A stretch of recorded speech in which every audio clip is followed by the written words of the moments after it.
Bonjour à tous. Aujourd'hui, on est dans la partie A du grand 3, qui est vers une guerre. Graham Allison, dans son livre Vers la guerre, il va affirmer qu'on assiste à une transition hégémonique entre la Chine et les États-Unis, qui aurait un potentiel conflictuel. En fait, cela serait expliqué par ce qu'on appelle le piège de Thucydide. En fait, Thucydide, c'était un stratège grec de l'Antiquité, et dans son livre La guerre du Péloponnèse, il va montrer que quand la puissance athénienne s'est accrue, cela a commencé à menacer l'équilibre avec Sparte, ce qui a mené les deux cités vers la guerre. Et c'est en fait peut-être aujourd'hui ce qui sera en train de se passer avec la montée de la Chine face aux États-Unis qui mènerait donc peut-être un risque de guerre. Cette idée de transition hégémonique, elle va être reprise par Robert Gilpin, qui va y ajouter la notion de cycle de puissance. En fait, selon Robert Gilpin, dans l'histoire des relations internationales, il existe des cycles hégémoniques, et ces passages hégémoniques sont assurés par des grandes puissances dominantes. Et aujourd'hui, ces grandes puissances, ce seraient donc la Chine et les États-Unis. Mais le problème de ces transitions hégémoniques, selon Robert Gilpin, c'est qu'elles s'effectuent majoritairement par la guerre. Et donc, ça montre encore une fois qu'il y aura un potentiel de conflictualité entre la Chine et les États-Unis. Et également, ce que Graham Allison il va ajouter dans son livre Vers la guerre, c'est que déjà il va remarquer que sur 12 cas sur 16, les transitions hégémoniques historiques se sont soldées par des conflits. Il va suggérer qu'à mesure que les deux puissances se perçoivent comme rivales hégémoniques, elles se dirigent inconsciemment vers le conflit, selon l'idée d'une prophétie auto-réalisatrice. Et c'est pourquoi aujourd'hui on se pose la question s'il n'y aurait pas un retour à la Première Guerre mondiale de 1914, parce qu'on remarque finalement que les quatre grandes causes de la Première Guerre mondiale sont présentes, qu'on appelle les quatre causes, donc les main, M-A-I-N, le M qui est le militarisme, parce que la Chine, les États-Unis, c'est les deux grandes puissances militaires mondiales. Ensuite, le A pour les alliances, parce que la Chine et les États-Unis disposent d'alliances solides à travers le monde, notamment les États-Unis avec par exemple l'AUKUS, le Quad ou encore l'OTAN. Le I pour l'impérialisme, parce que on remarque déjà un impérialisme chinois avec le projet de la BRI qui a été lancé par Xi Jinping en 2013 et qui vise aujourd'hui à créer de vastes corridors qui relieraient le monde entier. Et pour l'impérialisme des États-Unis, cela peut être, on peut prendre en exemple les nombreux exemples des interventions des États-Unis, notamment au Moyen-Orient, que ce soit en Irak ou encore en Syrie. Et enfin, il y a le N qui est le nationalisme, parce que avec l'arrivée de Trump en 2017, avec notamment son slogan America First, on sent que l'Amérique se renferme de plus en plus sur elle-même, et la Chine, elle a toujours été assez nationaliste. C'est pourquoi la Chine revendique aujourd'hui Taïwan, qui serait une partie entière finalement de la nation chinoise. Maintenant, on va passer à la partie B du grand 3, qui est une menace exagérée. Donc certes, dans la partie A, on a vu qu'il y aurait un potentiel conflictuel entre la Chine et les États-Unis, mais finalement ce risque de guerre il est très limité. Déjà il y a le fait que les États-Unis dominent très largement, que ce soit économiquement, les États-Unis c'est près de 24% du PIB mondial. Les États-Unis ils dominent également de manière financière parce que ils détiennent près de 60% des réserves de change mondial en termes de dollars.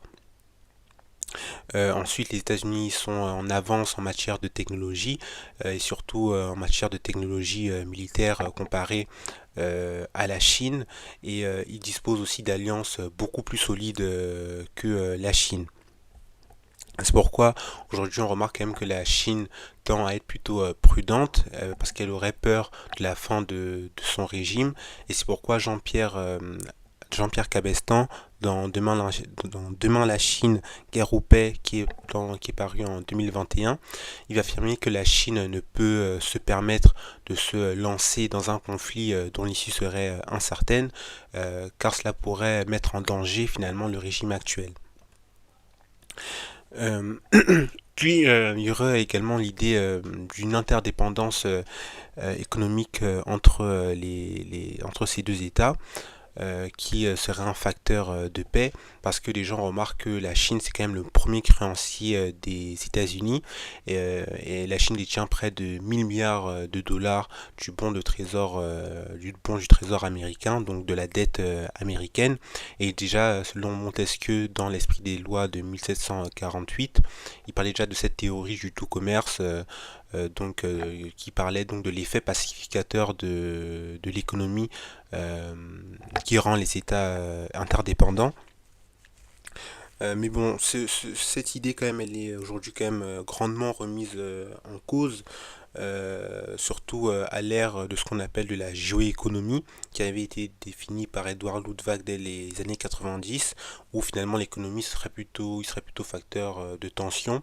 Et en plus de cela, il y a même Pierre Asner qui ajoute que les États peuvent préférer leur passion finalement à leurs intérêts, donc à leurs intérêts qui pourraient être économiques, comme la guerre en Ukraine pour la Russie, qui finalement ne